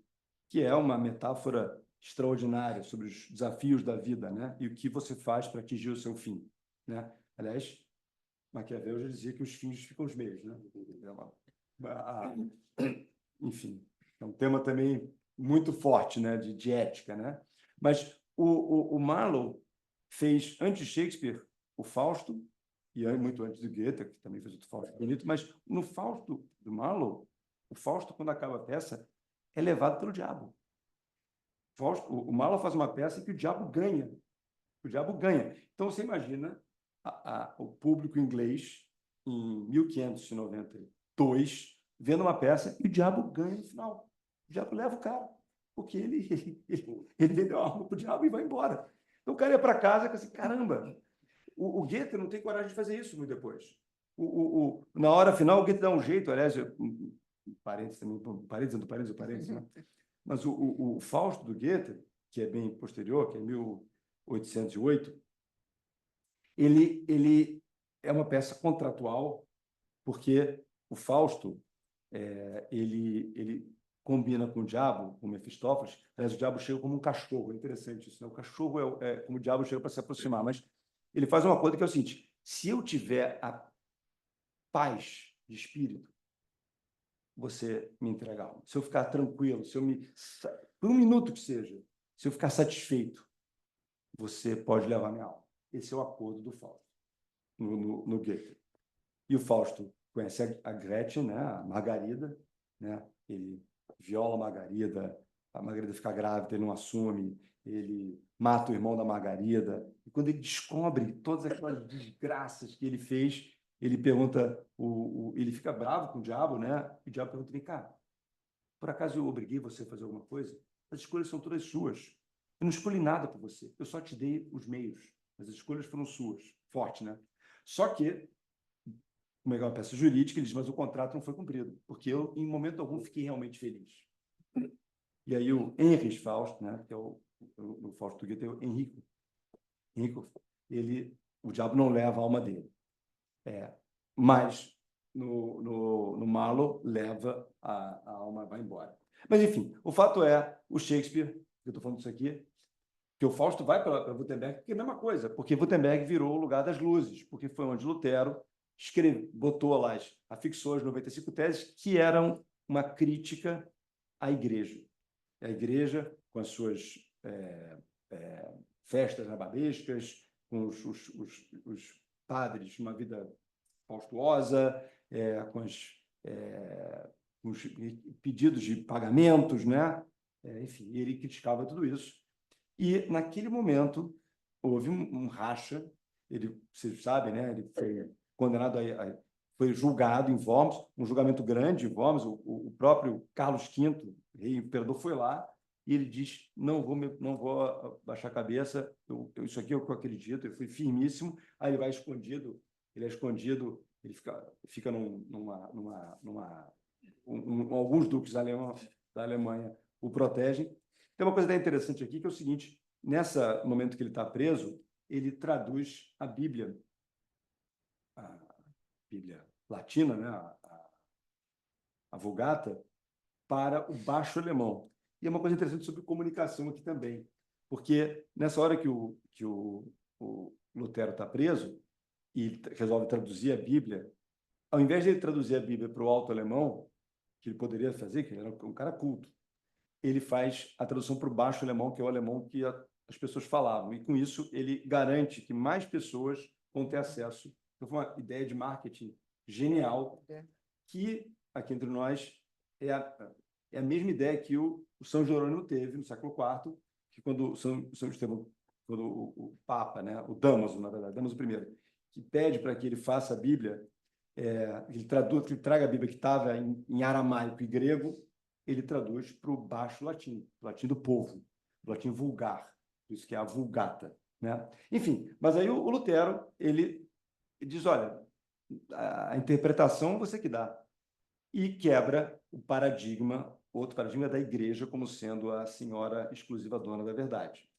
Então, outra grande quebra. E, finalmente, Copérnico, que é uma quebra. Aliás, é curioso que é o seguinte: o Lutero estudou direito e o Copérnico também. O Copérnico, inclusive, estudou em Bolonha. Mas o Copérnico, que era polonês, né, ele resolve estudar o ordenamento jurídico, que ele consegue. Ele escreve um livro chamado O Corpo Celeste, né, em que ele explica o movimento dos astros como se fosse um relógio. Há uma racionalidade naquilo. A Igreja era totalmente contrária àquilo. O Bruno, né, depois foi morto porque defendeu essa mesma ideia, mas ele lançou essa ideia de que, na verdade, é um grande relógio e que o homem estava dentro dessa grande engrenagem. E o barato disso é que, bom, toda essa coisa que o Deus estava soberano, que a coisa mística, ele desmistificava isso tudo, né? Então, você veja, no aspecto da comunicação, no aspecto geográfico do mundo, no aspecto da política, do relacionamento entre as pessoas, no aspecto religioso e no aspecto até mesmo da geografia, sei lá, dos astros. Estava num momento em que tudo estava sendo disrupto, tudo era novidade. O mundo era totalmente novo. E esse foi o momento que Shakespeare viveu, com essas modificações todas para poder realmente fazer um mundo novo. E aí, coisas interessantes do Shakespeare, né? Ele nunca dava resposta. Isso é um barato da literatura dele. Toda peça tem milhões de questões e ele era muito generoso. Ele não dava resposta. Depois é o seguinte, as coisas têm um motivo. Tudo tem uma razão de ser. É um grande quebra-cabeça mesmo. Tem uma razão de ser. Por que isso é assim? Você vai ver, às vezes, no final da peça, uma coisa encaixa. Ele era realmente um cara muito inteligente e brincava com a gente, brincava com o leitor, com o espectador. Depois, um outro aspecto muito bacana, que tem a ver com o tempo dele, e que também é uma história da civilização nesse ponto, é que é o seguinte, não tem nada divino. Não tem aquela coisa, então, apareceu o santo que te impôs isso. As coisas são todas humanas. As coisas acontecem de um jeito ou de outro porque o homem quis assim. Então, o supernatural existe de brincadeira às vezes, mas é sempre a força humana. Uma outra coisa importante no cânone é o seguinte, tem uma ordem. Claramente tem uma ordem. Shakespeare era um cara conservador na cabeça dele. A cabeça conservadora. Ele achava importante ter a ordem. E quando a ordem era desviada, é que era o problema. O Hamlet, né, fala The time is out of joint, O cursed spite, that ever I was born to set it right, que é um pentâmetro, né? O tempo está fora, o mundo está fora da ordem. Que desgraça. Que sou eu, justamente eu, que tenho que colocá-lo em ordem. Esse é um sentimento que às vezes a gente tem, né, cara? Pô, o mundo está fora de ordem, sou eu que tenho que colocá-lo em ordem, né? Não é bem assim, mas é como a gente às vezes sente. E é como Hamlet sentia, né?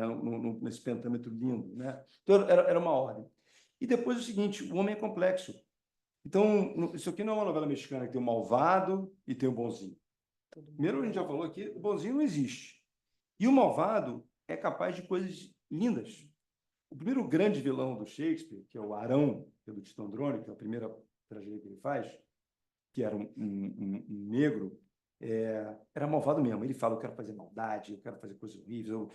Só que quando ele tem um filho, e ele tem um filho com a Tamora, que é a rainha dos godos, e a Tamora, quando nasce, e é um bastardo, porque a Tamora era casada com o Saturnino, com outro cara. Quando nasce o filho negro, que é dele, e diz, a Tamora diz, tem que matar essa criança, porque vão saber, vão descobrir, né? Eu sou adúltera. Ele enlouquece. Ninguém encosta nessa criança. E ele faz, olha que interessante, ele faz uma delação premiada.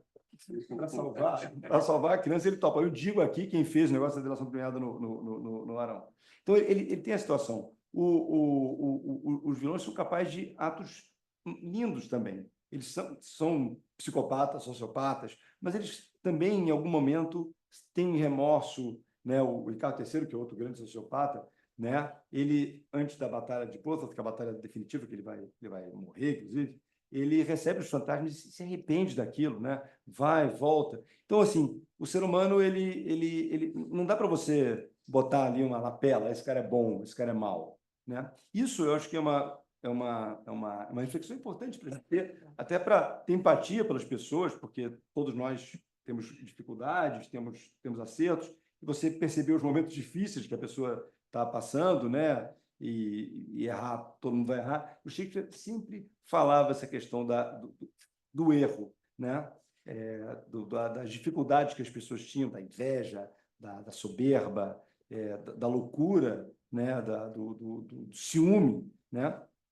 Que ela podia sentir por uma razão ou outra. Aliás, uma coisa interessante do Iago, que é uma virada que o Shakespeare dá em Otelo, que é muito interessante, que é o seguinte: até então, os vilões dele nas tragédias eram sempre os diferentes. E era uma coisa da dramaturgia medieval. O vilão era marcado pela natureza. Então, por exemplo, Arão, que foi o primeiro vilão, era negro, que era uma coisa que não havia na Inglaterra naquele momento. Então, ele era diferente. O Shylock, né, do Mercador de Veneza, era judeu. Você não tinha judeu na Inglaterra, porque os judeus tinham sido expulsos da Inglaterra, eram pouquíssimos. Ele era diferente, né? O Edmundo do Lia era bastardo. ou seja, ele era bastardo, ele não era filho de pais legítimos, era bastardo, ele era diferente. Mas o que ele faz em Otelo? Em Otelo, o vilão é o igual. O Iago era um cara da sociedade veneziana. E quem é a vítima? A vítima é o Otelo, que é o negro, é o diferente. Ele vira. O que ele está dizendo para a gente? Cara, não procura o vilão na minoria, não procura o vilão no diferente, procura o vilão igual. Esses são os piores vilões. O vilão está escondido aqui entre nós. Ele não está. A natureza não vai dizer esse aqui é o malvado. Não, a natureza não faz isso, não. Quem tem que fazer isso é você. É você que tem que ter essa sensibilidade de entender quem é o malvado, que também é o nosso trabalho, né? De ler o humano, que é o trabalho do advogado, do juiz, enfim, de quem dá com direito. Esse tipo de sensibilidade é fundamental, né? O cara todo bonitinho, não, esse cara traz outro, deixa eu entender melhor essa história. Não necessariamente esse vai ser o cara bacana, né? Enfim, então, esse tipo de discussão, de reflexão, é extremamente rico para a gente, né? Faz a gente refletir sobre um montão de coisas, a gente realmente amadurecer. E aí, eu vou ter. Isso aqui é o seguinte, desculpa, eu estou na página, sabe, 5, eu fiz 70 páginas. Então eu vou ter que se encurtar um pouco, senão eu vou embora. Esse tema, eu não sei se vocês perceberam, mas eu gosto do tema. Então, né? É um tema que eu curto. Mas o que eu ia mencionar com vocês é que é interessante também, quando você lê Shakespeare, perceber o caminho que ele seguiu. Porque isso é uma das maravilhas quando você gosta de um artista, né? Que é você entender o caminho que ele percorreu, né? Se você gosta, sei lá, de música, ver como é que o cara fez. A gente falou de Machado de Assis, né? Sei lá, a Garcia, Mãos e Luvas, você vai vendo o caminho que ele percorreu, né? Com a virada para o realismo, né? É muito interessante isso quando você conhece um artista, o música, né? Você vê como é o caminho que o cara foi percorrendo, né? O nosso rei, que a gente falou hoje, que é a época super romântica dos anos 70, nos 80 ele podia ter parado, né? Mas, enfim, quando começou a vanguarda, você vai vendo aí, é muito legal. E o Shakespeare tem isso muito claro na obra dele, o caminho que ele percorreu. Porque, no começo, quando ele inicia o trabalho de dramaturgo, ele é muito ligado à história de sangue, mortes, que era o que o público londrino gostava na época, e é uma coisa muito própria do Marlowe também, que era o grande ídolo dele, né? E que o Marlowe vai morrer muito jovem, numa briga de taberna, em 1594. O Marlowe, na verdade, tinha a mesma idade de Shakespeare, eram só o mesmo mais velho que Shakespeare. Só que o Marlowe, diferentemente, era londrino e tinha estudado em Cambridge, onde, claro, ele sai na frente, porque teve lá muito mais essa cultura e tal. E quando ele chega em Londres, ele tinha estudado numa universidade, havia os chamados University Wits, Lilly, outros dramaturgos que eram os caras da universidade, os espertinhos da universidade, que eram os caras que dominavam ali a ação. E os Shakespeare e outros mais eram chamados da Escola da Noite, porque eram os que não tinham tido estudo, mas que iam bem. Mas depois o Shakespeare passou, trator, né? Claro. Mas a primeira fase sempre. Depois ele vai para uma fase muito colorida, com peças que travam de temas, sei lá, Mercador, Romeu e Julieta, A Megera Domada, peças com muito temas de juventude, muitas coisas. Um tema que era muito reincidente é o tema da aparência, né? Aparência versus realidade, que é uma coisa muito próxima da juventude também, né? Essa dificuldade de entender o que é certo, né? Isso tem muito em Romeu e Julieta, que é uma peça de nome, né? O tempo todo nome, né? Que é Romeu e Mercador, que é uma peça muito também de a escolha das urnas, né? Tem que fazer, e aí a lição é quem olha para a aparência não vai bem, você escolher a urna de chumbo, né? Que acaba sendo a escolha da posse. E depois, e também aqui as peças históricas, que é um barato, então, e o dia de me convidar, né? Falar sobre as peças históricas, eu vou adorar, porque elas são incríveis, né? E depois uma fase de amargura, que é também uma fase da vida das pessoas, o Shakespeare fez gente, é uma fase introspectiva, com peças realmente muito profundas. Ele vai fazer Hamlet, Otelo, Lear, Macbeth, e essas peças problema, né? Tudo bem quando bem termina, muito barulho por nada. Aliás, parece tem muito trocadilho, né? Tem gente que diz que você não pode nem traduzir Shakespeare, mas Much Ado About Nothing, que é uma peça, que é uma peça deliciosa, né? Enfim. Mas o título é Much Ado About Nothing, né? Que é muito barulho por nada. Só que nothing que na época era pronunciada nothing, era também notar. Então, a peça poderia ser traduzida como muito barulho por não notar, por não perceber, que é o que diz a peça um pouco. E não muito barulho por nada, mas não barulho por não perceber, que era uma brincadeira. E tinha um terceiro antropologia, que é o seguinte: no thing era a vagina. Era no thing. Então, much ado about nothing também era muito barulho por uma vagina. Também podia ser uma outra tradução com esses diversos trocadilhos que permitia. Mas isso é um barato também, né? Que perde um pouco, né, com a tradução. Sim. Sempre, tem muitos exemplos disso. Mas essa fase de amargura, de introspecção, de peças profundas. E, no final, ele vai falar de um outro tema que dominam as peças dele, que é o perdão. Conto de Inverno, a peça do perdão, e, finalmente, a Tempestade, que foi a última peça que ele faz, que é uma peça que fala sobre perdão. E ele diz uma coisa que é lindíssima, que é para você perdoar alguém, primeiro você tem que perdoar você mesmo. Né? É o primeiro passo. Você quer perdoar alguém, primeiro se perdoa, depois você perdoa os outros. Que é lindo. Mas, então, é um mundo de sabedoria, né? Tudo ali, a frase tem uma pérola, tem uma coisa. E a gente, aliás, cita muito Shakespeare, sem saber que está citando Shakespeare, né? A gente falou agora do nem tudo que brilha é ouro, é uma citação shakespeariana, né? do Mercador, né? Os ovos da serpente, né? É uma outra citação também shakespeariana, do Júlio César. Enfim, então tem um mundo de coisas e quando você vai lendo, você caramba, está aqui, né? Caramba, está aqui já. Mas olha só, eu vou ter que parar aqui, senão eu te vou embora e a coisa fica tarde. E eu peço desculpas a você que foi meio caótico aqui um pouco hoje, mas eu não saberia responder de outra forma se não fosse contando um montão de coisa. E obrigado pela atenção de vocês todos. Obrigado, Salvador. É uma honra estar aqui. Gratidão. Muito bom.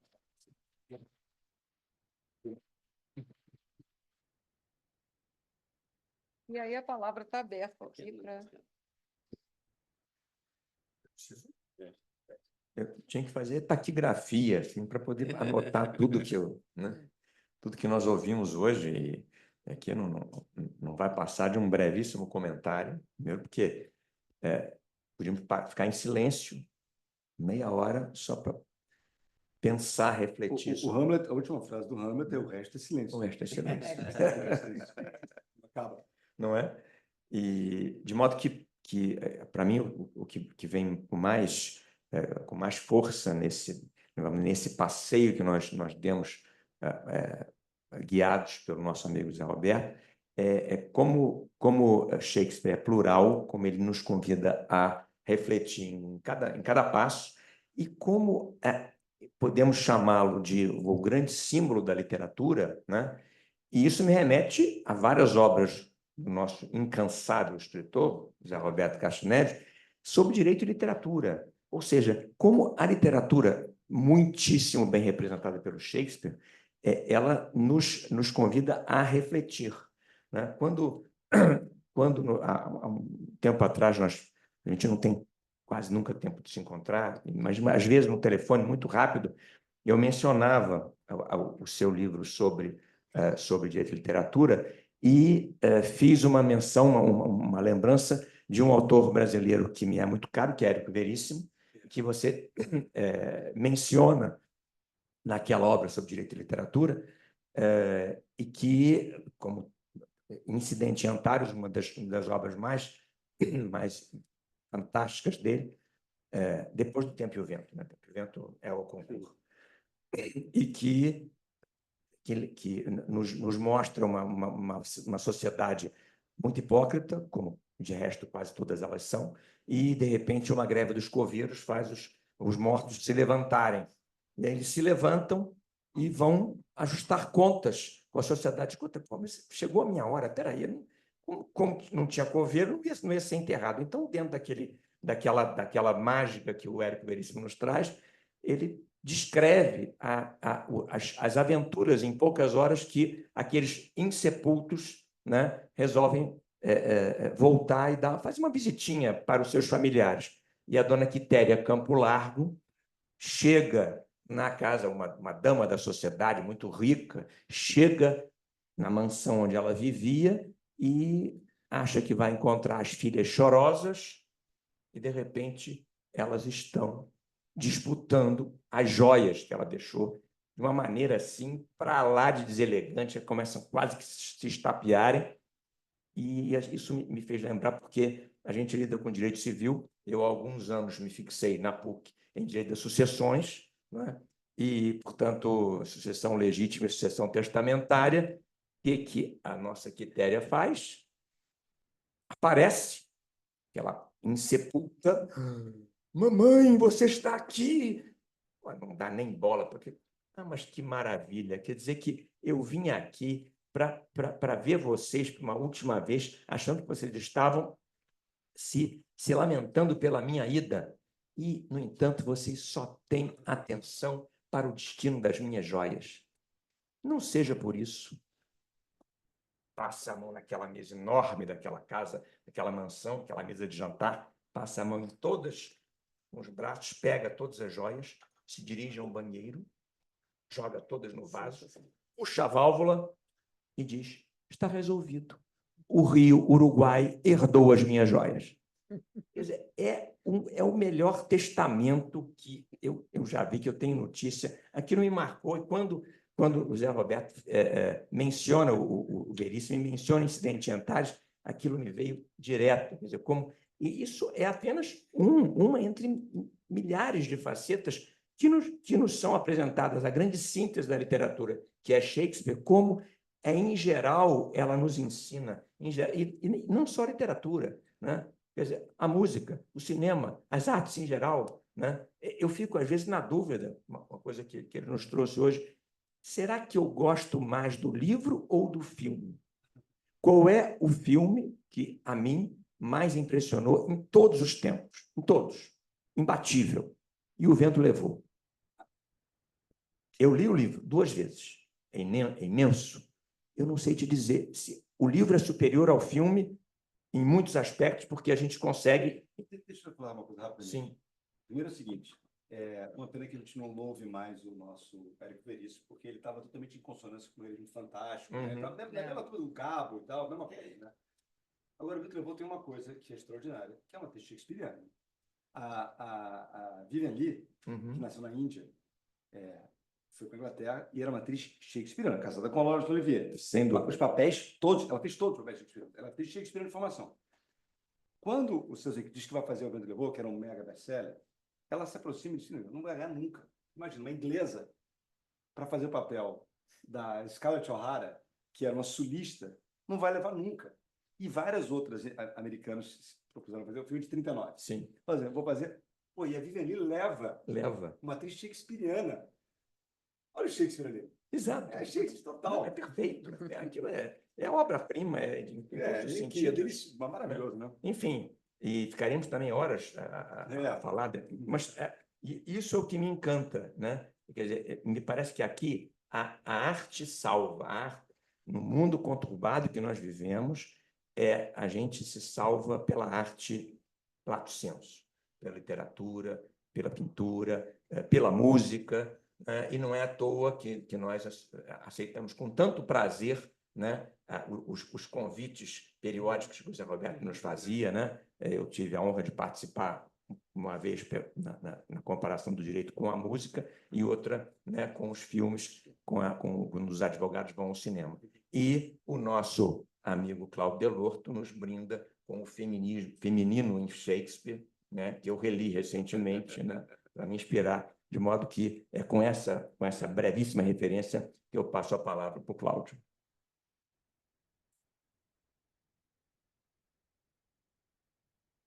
Bem, gente, boa noite a todos e a todas. É fantástico, né?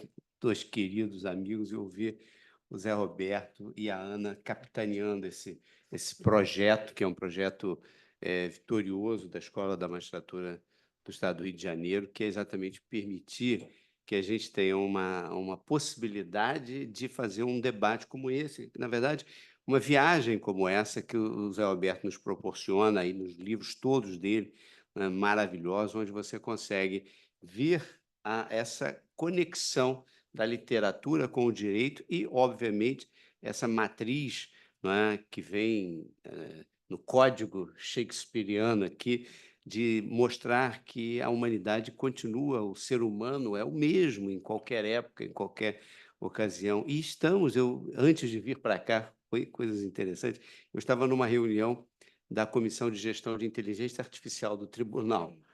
Então, parece assim, o que tem a ver isso, uma coisa com a outra? Tem tudo. Nós estamos falando de treinamento de linguagem. A inteligência artificial nada mais é do que um treinamento de linguagem. Nós estamos treinando máquinas para processar linguagem de uma maneira muito mais rápida, muito mais, né, eficiente, sob o ponto de vista de acessar, né, uma série de informações, aquilo que ele estava falando, mas a cultura onde está? A cultura está nas pessoas. Ou seja, nós não vamos ter uma possibilidade de melhorar a prestação jurisdicional, pensando aqui só no que nós estávamos fazendo aqui no tribunal, apenas tendo o Assis, que eu já apresento para vocês, que é o nosso assistente de inteligência artificial, que vai começar a rodar no dia 30, agora próximo. Não basta, não vai rodar em todos os sistemas, vai rodar nos juizados especiais a princípio. Você não vai ter a melhoria da prestação jurisdicional simplesmente com a possibilidade de ter uma ferramenta de linguagem que permita uma análise do processo e uma análise daquilo que foi trazido para o Poder Judiciário, sem que, ao fim, a gente tenha a cultura que está no cérebro humano capaz, efetivamente, de oferecer à sociedade, talvez com mais agilidade, com mais rapidez, com essas informações coletadas e trabalhadas dentro de um mecanismo de inteligência artificial, mas que precisa, obviamente, ser uma ferramenta. Então, ferramentas que foram utilizadas, o teatro sempre foi uma grande ferramenta de cultura, de debate, não é? Então, a literatura, propriamente considerada, é um momento de reflexão. Obviamente, o autor vai... E aqui o Zé Roberto, com essas pesquisas maravilhosas que ele faz, eu sempre digo, não sei como é que ele consegue, né, ter tempo para produzir tanto, mas ele disse aqui hoje, né, que é uma palavra que você utilizou, obsessivo, mas essa obsessão é a obsessão que faz com que a linguagem possa chegar, através de todos esses mecanismos, dessas fontes todas que nós vamos consultar, a termos uma vida melhor. E eu tinha marcado só aqui a primeira coisa que temos a fazer é matar todos os advogados, não é? Essa frase lá do Henrique VI, a morte aos advogados, e exatamente o que Shakespeare dizia, era exatamente a brincadeira ao contrário, né? Ou seja, a morte a todos os advogados significa que, na verdade, nós precisamos prestigiar, né? Precisamos fazer com que o debate, a construção dessa relação seja dessa relação humana, dessa relação jurídica, né, dessa construção da linguagem, tudo isso seja, de fato, algo que nos leve a uma sociedade melhor. Eu fico muito feliz, Renato, de poder estar com você e Zé Alberto participando mais uma vez, tendo a oportunidade de ouvi-lo e ouvir o Renato com essas reflexões maravilhosas e a Ana Maria também. Então, eu queria só, em nome do nosso diretor-geral, desembargador Marco Aurélio Bezerra de Mello, da Escola da Magistratura, agradecer a Ana de organizar um evento como esse e de permitir que a gente tenha aqui o Renato e você, Zé Alberto, para uma palhinha, né? Porque a gente pode ficar aqui horas e horas e certamente é um prazer enorme. Obrigado. Olha, eu queria poder dar a palavra para todo mundo fazer 1000 perguntas, mas eu não sei se o horário permite, porque eu sei que as pessoas também, né, têm seus caminhos aí. E eu vou voltar ao início, né, porque, a título de encerrar, eu vou voltar ao princípio, porque o que a gente viu aqui acontecer, e essa sua citação da inteligência artificial foi absolutamente perfeita para o que eu tinha pensado a respeito do que eu estava lendo, e tudo, quer dizer, nada é por acaso, né? Nada acontece por acaso. E aí eu estava aqui ouvindo a inteligência artificial e me voltou a primeira coisa que o Zé Roberto falou, que foi ética, que é uma das coisas que a gente vai discutir muito daqui para frente, muito, né? Porque se hoje eu já fico preocupada se as pessoas acham que eu estou lá clicando o meu voto, ou se alguém que está lá por mim, eu digo assim, vai lá e acompanha o relator em tudo, né? Ou vai lá e discorda, eu não gosto do Cláudio, eu não concordo com as ideias do Cláudio, então vai lá e dele você pode divergir, mas do Renato você não vai divergir. Então, as pessoas, eu fico sempre fiquei na dúvida, e a gente tira essa dúvida quando a gente se dá a conhecer nas coisas que a gente faz, imagina com a inteligência artificial, né? Quer dizer, quem são os homens que vão botar isso lá na máquina, né? Curioso o nome Assis, as palavras têm tudo a ver, né? Gostei desse nome Assis, espero que o santo que carrega esse nome nos proteja a todos, né? Até porque ele tinha. É bem melhor do que Alexa, né? É bem melhor, é verdade, com certeza. Adorei o nome. Mas aí eu voltei, assim, por coisas do destino, e eu não li ainda integralmente, mas li boa parte de um livro que trata de por que ler os clássicos de Ítalo Calvino, né? E uma das proposições do Calvino para dizer por que a gente deve ler clássicos, por que a gente vai buscar um cara que escreveu em 1500 e alguma coisa, né? Ele, que é uma das coisas que a Judite Martins Costa cita no prefácio do seu livro, é o seguinte: dentre as várias proposições que formulou para qualificar certas obras literárias, disse Calvino, é clássico aquilo que persiste como rumor, mesmo onde predomina a atualidade mais incompatível. E eu acho que foi exatamente isso que a gente viveu aqui, né? Nessa roda de conversa, que, na verdade, não foi exatamente uma roda. Eu comecei isso aqui de uma forma bastante informal, porque o objetivo é esse mesmo, mas eu acho que é isso que a gente viveu aqui, né? A gente escutou e ouviu falar de vários rumores, em princípio, absolutamente incompatíveis com ouvir alguém falar de inteligência artificial, né? Mas totalmente compatível com, né, ouvir alguma coisa. E a Judite Martins Costa também coloca no final do prefácio dela, escrito em 2012, né, o seguinte: que cada um dos leitores deste livro esteja apto, com o auxílio de José Roberto de Castro Neves, a procurar nos textos shakespearianos não apenas as lições de vida que lá estão, descobertas que foram através dos séculos, mas a ouvir também possíveis rumores do mundo ainda silente. E é isso que a gente, né, foi buscar no livro do José Roberto, e é isso que ele fez com a gente hoje. E como nada é por acaso e que a gente nunca pode deixar passar as oportunidades que tem, né? Eu aproveito a oportunidade para dizer que se alguém aqui nesta mesa vier a ser diretor da Escola da Magistratura um dia, né, que possa incluir no seu projeto de trabalho, continuar a discutir temas literários, né?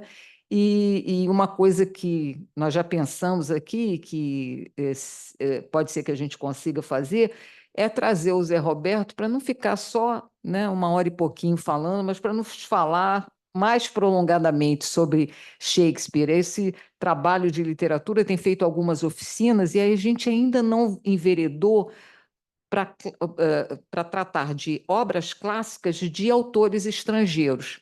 E quem sabe, né, a gente não faz isso numa oficina, escolhendo algumas obras, eventualmente, de Shakespeare, porque eu acho que falar de Shakespeare vai falar 1 ano, 2 anos, 10 anos, 20 anos, mas algumas coisas que possam trazer para nós isso que a gente ouviu aqui, né? Olhar para o outro que a gente não conhece.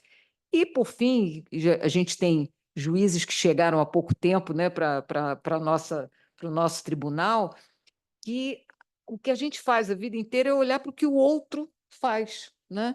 E a literatura, eu acho que hoje é muito mais importante do que era para nós que estamos aqui há mais tempo nessa tarefa, porque nós viemos de uma outra formação.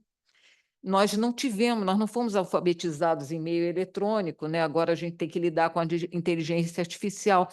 E a juventude de hoje está muito diferente da juventude que a gente foi. Então, acho que a literatura pode ser um grande ganho, né, de conhecer o outro, de olhar para o outro, de olhar para a realidade do outro, de saber como é que as vidas das pessoas são, que são muito diferentes das minhas, que é o que eu encontro no processo, porque para mim R$ 1 pode não fazer diferença, mas para aquela pessoa que está ali pode fazer uma diferença enorme, né? Então, assim, são essas coisas que a gente não consegue vivenciar no dia a dia, mas que a gente consegue passear, como se disse, né? Viajar nos livros, sonhar e pensar. Zé Roberto, só tenho e desculpe tratá-lo assim, a agradecer a sua disponibilidade de vir aqui. O José Roberto tem uma obra vastíssima, né? Ele atuando como o escritor, mas muitas vezes com várias outras pessoas fazendo isso junto com ele e mostrando para a gente essa importância da literatura para todo profissional do direito. Quero agradecer também ao nosso querido desembargador Cláudio Veloso, ao nosso querido desembargador Renato Sertão por estarem aqui conosco e convidar vocês para ficarem de olho, né? Agora eu tenho que dizer isso nas redes sociais, né? Com o que acontece na Escola da Magistratura e o nosso roteirinho semanal, que tem sempre uma dica de um livro, a dica de um filme, não um filme que esteja em cartaz, mas um filme que possa ser de alguma forma útil, de alguma informação num você sabia, né, de alguma coisa, às vezes algum autor, e sempre com alguma coisa, às vezes alguma exposição, algo que esteja acontecendo. É a forma que a gente tem de contribuir para quem está aqui na escola e para quem está acessando a escola pelas redes sociais. E fiquem de olho também, porque a gente tem algumas oficinas, tem uma acontecendo, né? Está perto de terminar, sobre Lima Barreto, mas tudo isso está no YouTube. Então, vocês que são mais afetos a buscar YouTube do que, né, os mais jovens do que eu sou, mas podem acessar tudo isso. Obrigadíssima por terem estado conosco aqui até esse horário, para tratar de alguém que nasceu há mais de 500 anos atrás, muito mais, mas que está muito presente e muito atual. Muito obrigada.